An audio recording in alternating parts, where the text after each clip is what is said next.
Yeah, guys, we are on the top of the rock of Dambadeniya kingdom, Dambadeniya palace. Actually, in fact, you can see these marks here.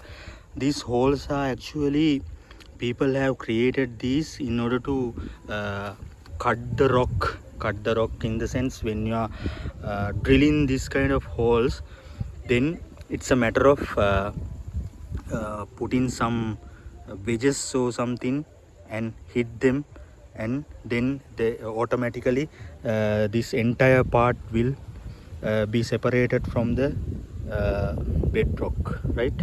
These are the marks people have created in order to put something, some holes for pillars or something, right? This is on the top of the rock at Dambadeniya Palace.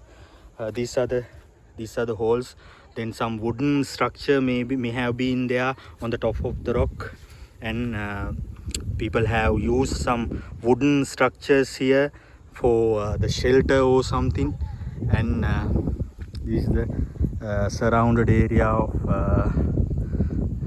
the rock of the Dambadeniya.